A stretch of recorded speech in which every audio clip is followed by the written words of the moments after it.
देश और दुनिया की तमाम छोटी बड़ी खबरों से अपडेट रहने के लिए हमारा चैनल सब्सक्राइब करें और नोटिफिकेशन के लिए बेल आइकन दबाना।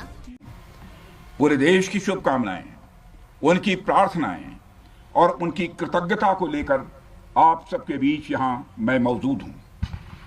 एक तरह से आप समझिए कि मैं एक डाकिया बनकर आपके बीच आया हूं और देशवासियों का संदेश लाया हूं। संदेश यह है कि हमें हमारी सेनाओं पर गर्व है। साथियों, ऑपरेशन सिंदूर सिर्फ एक ऑपरेशन का नाम भर नहीं है, बल्कि यह एक हमारी प्रतिबद्धता है, यह हमारा यह कमिटमेंट है। एक ऐसी प्रतिबद्धता जिसमें भारत ने दिखा दिया कि हम सिर्फ डिफेंस नहीं करते हैं, जब वक्त आता है तो हम कठोर निर्णय भी लेते हैं और कठोर कार्रवाई भी करते हैं। यह ऑपरेशन उस एक एक जवान की आंखों में देखा गया सपना था कि हर आतंकी ठिकाना, चाहे वह घाटियों में छुपा हो या बंकरों में दबा हो, हम वहां पहुंचेंगे और दुश्मन की छाती चीर कर हम उन आतंकी ठिकानों को खत्म करके ही हम वापस लौटेंगे। मेरे साथियों, ऑपरेशन सिंदूर आतंकवाद के खिलाफ भारत द्वारा चलाई गई अब तक के इतिहास की, मैं मानता हूं, यह सबसे बड़ी कार्रवाई है। 35-40 वर्षों से भारत सरहद पार से चलाए जा रही आतंकवाद का सामना कर रहा है।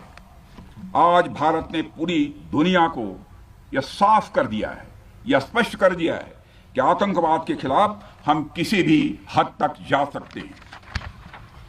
साथियों, आतंकवादियों ने पहलगाम में आतंकवादी घटना को अंजाम देकर भारत के मस्तक पर चोट पहुंचाने की कोशिश की है। भारत की सामाजिक एकता को तोड़ने का भी प्रयास किया गया है। उन्होंने भारत के माथे पर वार किया, हमने उनकी छाती पर वार किया है और छाती पर घाव किया है। पाकिस्तान के जख्मों का इलाज इसी बात में है कि वह भारत विरोधी और आतंकवादी संगठनों को पनाह देना बंद करे और अपनी जमीन का इस्तेमाल भारत के खिलाफ किसी भी सूरत में न होने दे। साथियों, आपको याद होगा कि लगभग 21 साल पहले स्वर्गीय अटल बिहारी वाजपेयी जी के सामने इसी पाकिस्तान ने इस्लामाबाद में डिक्लेरेशन किया था कि अब उनकी धरती से आतंकवाद एक्सपोर्ट नहीं किया जाएगा। मगर पाकिस्तान ने भारत को धोखा दिया है, पाकिस्तान ने भारत को छला है और आज भी वह धोखा दे रहा है। इसका खामियाजा अब उसको भारी कीमत करके भुगतना पड़ा है और यह कीमत, यदि आतंकवादी वारदातें चलती रही तो लगातार यह बढ़ने ही वाली है। हमारे प्रधानमंत्री श्री नरेंद्र मोदी जी ने दो टूक शब्दों में आतंकवाद के खिलाफ भारत की नीति को रीडिफाइन कर दिया है, इसे परिभाषित कर दिया है, जो यह कहती है कि हिंदुस्तान की सरजमी पर किया गया कोई भी आतंकी हमला एक एक्ट ऑफ वार माना जाएगा। दोनों देशों में जो अंडरस्टैंडिंग बनी है फिलहाल, वह इसी बात को लेकर है कि सरहद पार से कोई बेजा हरकत अब नहीं की जाएगी। अगर की गई तो बात निकलेगी तो बहुत दूर तक जाएगी। साथ ही हमारे प्रधानमंत्री ने यह भी साफ कर दिया है, आतंक और बातचीत कदापि एक साथ नहीं चलेंगे और अगर बात होगी तो आतंकवाद पर होगी और पाक ऑक्युपाइड कश्मीर पर ही होगी। साथियों, ऑपरेशन सिंदूर की कामयाबी ने पाकिस्तान में छिपे आतंकी संगठनों और उनके आकाओं को भी यह साफ बता दिया है कि वे कहीं भी अपने आप को महफूज और सुरक्षित न समझें। अब वे हमारे बहादुर भारतीय सेनाओं के निशाने पर हैं। दुनिया जानती है हमारी सेनाओं का निशाना अचूक है और वो जब वो निशाना लगाते हैं तो गिनती करने का काम वह दुश्मनों पर छोड़ देते हैं। साथियों, आज आतंकवाद के खिलाफ भारत की प्रतिज्ञा कितनी कठोर है, इसका पता इसी बात से चलता है कि हमने उनके न्यूक्लियर ब्लैकमेल की भी परवाह नहीं की है। पूरी दुनिया ने देखा है कि कैसे गैर जिम्मेदाराना तरीके से पाकिस्तान द्वारा भारत को अनेक बार एटमी धमकियां दी गई हैं। आज श्रीनगर की धरती से मैं पूरी दुनिया के सामने यह सवाल उठाना चाहता हूं कि क्या ऐसे गैर जिम्मेदार और रोग नेशन के हाथों में परमाणु हथियार सुरक्षित हैं? मैं दुनिया के सामने यह सवाल खड़ा करना चाहता हूं।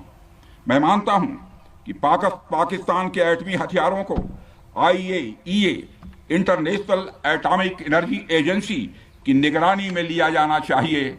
मैं ये कहना चाहूंगा और साफ तौर पर कहना चाहूंगा। साथियों, हमारी सेनाओं हमारी सीमाओं पर अपनी मातृभूमि की रक्षा के लिए जिस तरह से आप सभी बिना रुके बिना थके दिन रात लगे रहते हैं, वह अपने आप में अद्भुत है और अद्वितीय भी है। आपकी यही बातें हम सब भारतीयों के लिए मार्गदर्शक का कार्य करती हैं। यही कारण है कि मैं हमेशा आपसे मिलने के लिए उत्साहित रहता हूं, ताकि आपके अंदर की ऊर्जा से हम सब भी कुछ प्रेरणा ले सकें। साथियों, आतंकियों ने पहलगाम में धर्म पूछकर हमारे निर्दोष लोगों को मारा। उसके बाद आपने जो जवाब दिया उसे पूरी दुनिया ने देखा है।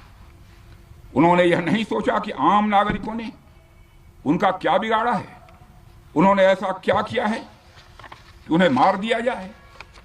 पर मैं यह कहना चाहूंगा, आतंकियों ने भारतीयों को धर्म पूछकर देखकर मारा, धर्म पूछकर मारा, तो हमने आतंकियों को उनका कर्म देखकर मारा है।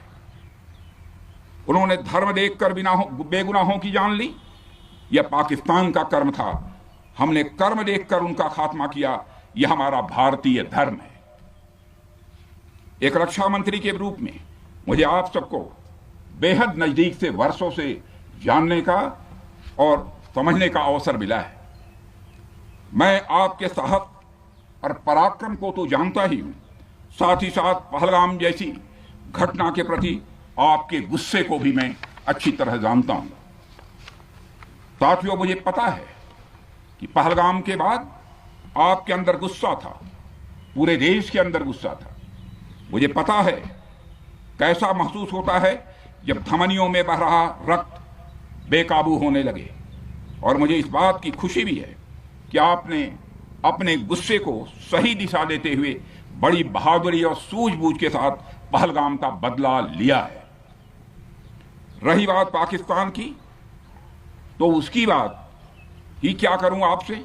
वह देश तो मांगते मांगते अपनी जहालत से एक ऐसी हालात में आ गया है कि उसके बारे में यह भी कहा जा सकता है कि पाकिस्तान जहां भी खड़ा होता है वहीं से मांगने वालों की लाइन प्रारंभ हो जाती है।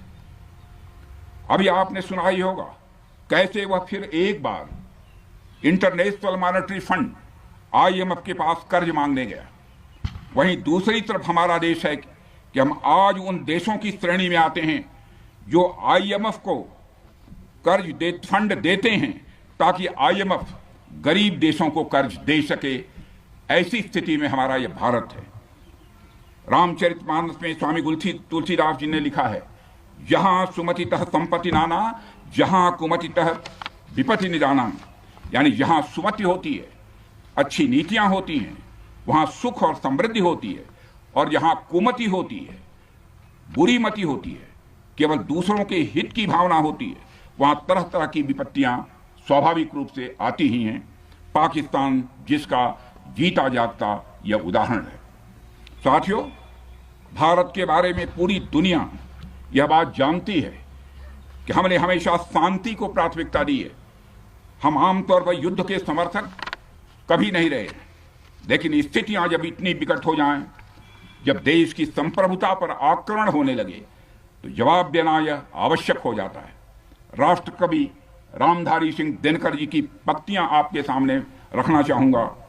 रुग्ण होना चाहता कोई नहीं, रुग्ण होना चाहता कोई नहीं, रोग लेकिन आ गया जब पास हो तिक्त औषधि, कड़वी औषधि। तिक्त औषधि के सिवा उपचार क्या, शमित होगा वह नहीं मिष्ठान्न से। यानी कोई बीमारी अगर लग जाए तो वह मिठाई से दूर नहीं होती है, उसके लिए कड़वी दवा ही काम करती है। इसलिए आतंकवाद जैसे रोग के लिए भी ऑपरेशन सिंदूर जैसी दवा की बड़ी जरूरत हो गई थी। साथियों, पूरे देश में हमारी सेनाओं को और हमारे सैनिकों को एक सम्मान की दृष्टि से देखा जाता है।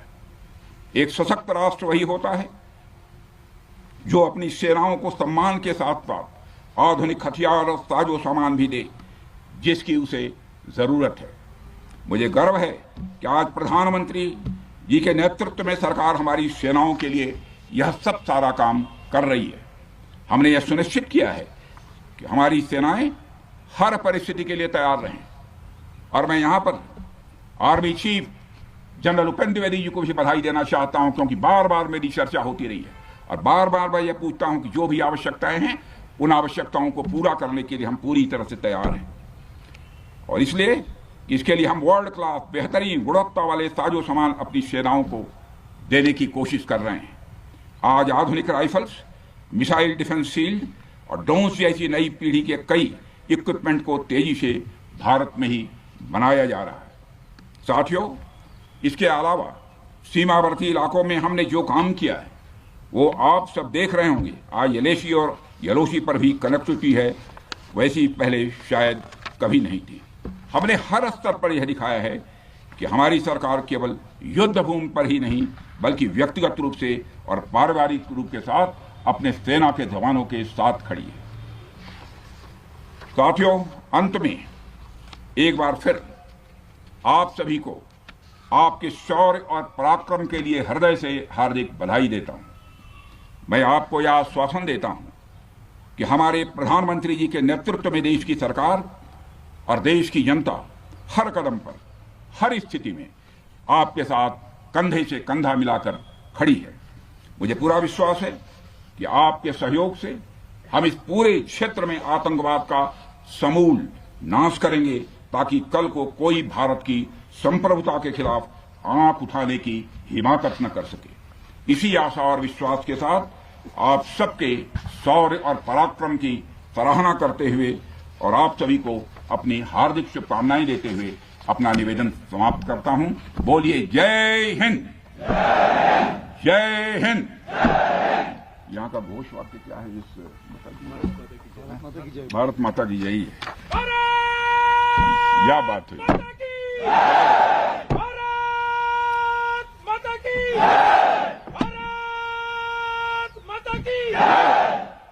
और अच्छे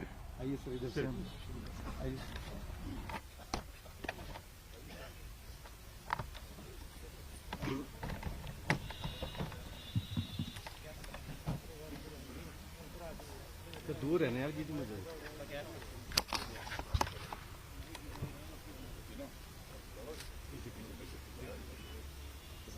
पूरी जो हमारे जैन से बहुत दूर है। ये पूरी शेप की है, ये सारे ऑफिसर्स